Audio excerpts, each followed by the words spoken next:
नमस्कार दोस्तों, आज मैं आपके लिए लाई हूँ सोम प्रदोष व्रत कथा। प्रदोष व्रत प्रत्येक तेरस को किया जाता है।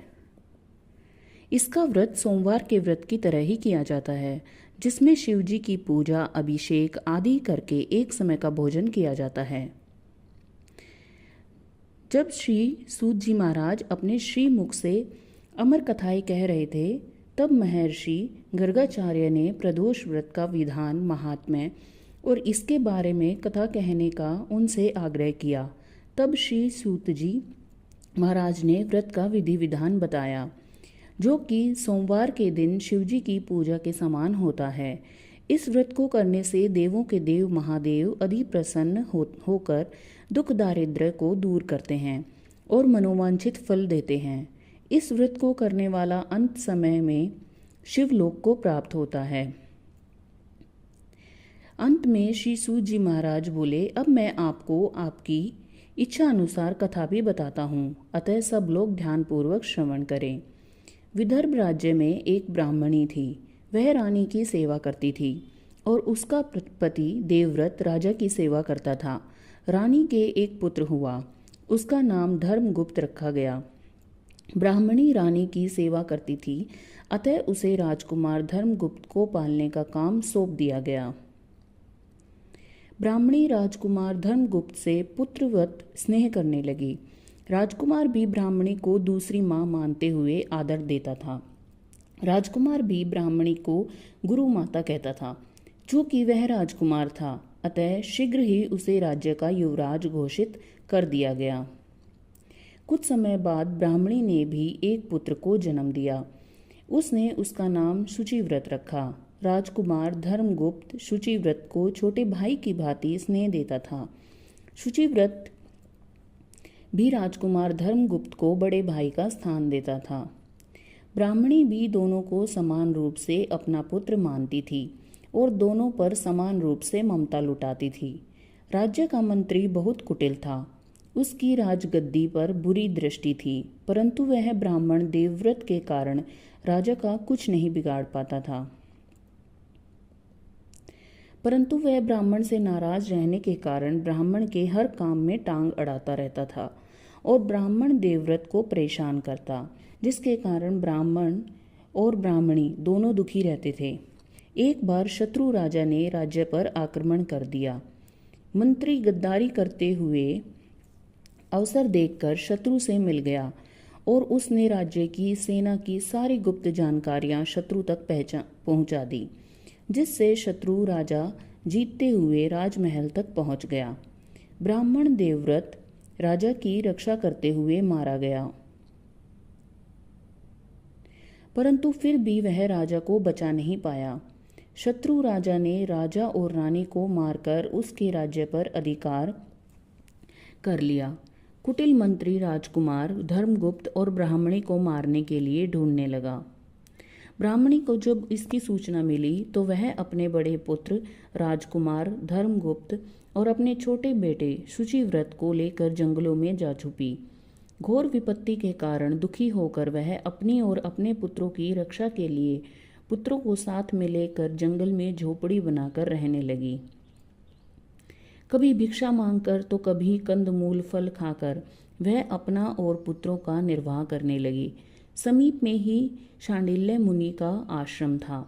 एक दिन वह अपने दोनों पुत्रों के साथ उनके आश्रम में पहुंची और ऋषि को दंडवत प्रणाम कर अपने दुख भरी कथा सुनाने लगी, जिसे सुनकर मुनि को दया आ गई। उन्होंने ब्राह्मणी को 1 वर्ष तक प्रत्येक पक्ष की त्रयोदशी अर्थात प्रदोष व्रत करने को कहा। इस व्रत को करने से भगवान शंकर भोलेनाथ की तुम पर कृपा दृष्टि होगी। वे प्रसन्न होकर तुम्हारे दुख और दारिद्र्य को दूर करके तुम्हारे जीवन को सुखी बनाएंगे। शांडिल्य ऋषि कहने लगे कि प्रदोष व्रत की पूजन का विधि विधान तो बहुत बड़ा है,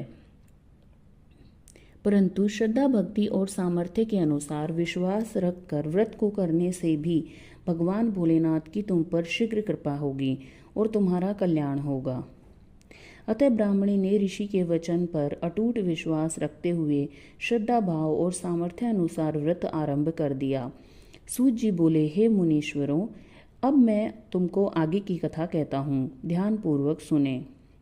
कुछ समय व्यतीत होने पर ब्राह्मणी का छोटा लड़का शुचिव्रत तालाब में स्नान करने गया तो भगवान शंकर की कृपा से उसे रास्ते में स्वर्ण मुद्राओं से भरा एक कलश दिखाई दिया। वह स्वर्ण कलश को लेकर अपनी माता के पास गया। वह माता को कलश देता है तो माता कहती है, तुम दोनों भाई आपस में आधा आधा बांट लो।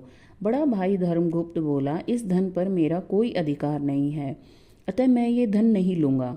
यदि भगवान शंकर की कृपा होगी तो मुझे भी धन प्राप्त होगा। कुछ समय व्यतीत होने पर एक दिन दोनों भाई विचरण करते हुए वन के बीच में पहुंचे। वहां उन्हें अनेक रूपवती गंधर्व कन्याएं अटखेलियां करती हुई दिखाई दी। उन सबको देख शुचिव्रत बोला, मैं स्त्रियों के बीच नहीं जाऊंगा। यह कहकर वह उसी स्थान पर रुक गया। बड़ा भाई धर्मगुप्त उन कन्याओं के समूह में जा पहुंचा।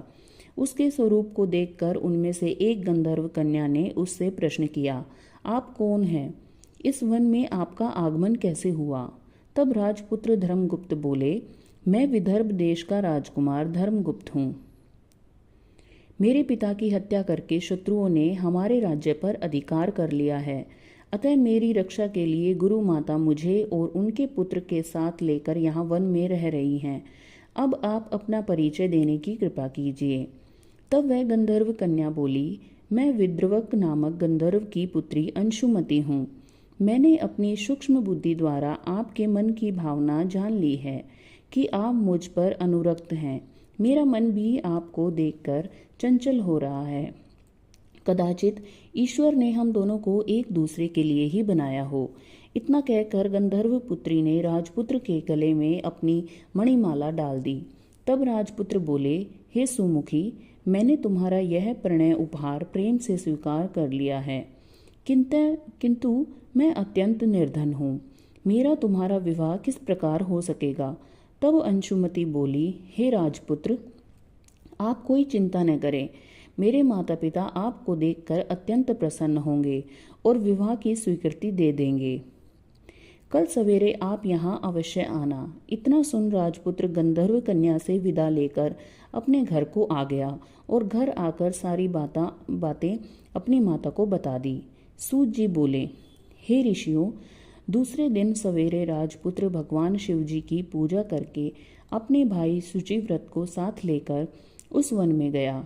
उधर वह गंधर्व कन्या अंशुमति भी अपने पिता विद्रवक को अपने साथ लेकर वहां जंगल में आती है। गंधर्वराज राजपुत्र को देखकर अत्यंत प्रसन्न होकर कहते हैं कि तुम मेरी पुत्री के योग्य श्रेष्ठ वर हो। गंधर्वराज ने अपनी पुत्री का विवाह उसके साथ कर दिया और दहेज में हीरे, मोती, सोना, चांदी, हाथी, घोड़े, लाव लश्कर और अनेक दासियां दी और शत्रु को परास्त करने के लिए अपनी सेना देने का वचन भी दिया। राजकुमार धर्मगुप्त ने गंधर्वराज से सेना लेकर अपने राज्य को वापस प्राप्त करने के उद्देश्य से ब्राह्मणी और शुचिव्रत के साथ शिवजी की पूजा करके शत्रु पर आक्रमण कर दिया। शीघ्र ही उसे विजय प्राप्त हुई और उसने शत्रु राजा और कुटिल मंत्री को मारकर अपने राज्य को प्राप्त किया। गंधर्वराज ने अपना वचन पूरा करके धर्मगुप्त को विदर्भ देश का राजा बना दिया। धर्मगुप्त ने राजा बन जाने पर अपने छोटे भाई शुचिव्रत को मंत्री तथा गुरु माता को राजमाता के पद पर सुशोभित किया। इस प्रकार भगवान शिव जी की कृपा से वे सभी आनंद से रहने लगे। सूत जी बोले, हे ऋषियों, जो भी स्त्री या पुरुष पूरी श्रद्धा भक्ति भाव से इस प्रदोष व्रत को करेगा तथा शिवजी का पूजन अभिषेक करेगा, रात्रि जागरण करेगा, कथा सुनेगा, महादेव जी उसके सारे कष्ट हर लेंगे और अपने लोकों में अवश्य स्थान देंगे। भगवान शिव और माँ पार्वती कथा सुनने वाले सभी सुधी जनों की मनोकामना पूर्ण करें। अगर आपको यह वीडियो अच्छी लगी हो तो मेरे चैनल को सब्सक्राइब करें और वीडियो को लाइक करना ना भूलें। आप इस वीडियो को और भी माताएं और बहनें जो कि सोम प्रदोष व्रत की कथा कहना चाहती हैं उनके साथ भी शेयर कर सकते हैं। धन्यवाद। ओम नमः शिवाय। ओम नमः शिवाय। ओम नमः शिवाय।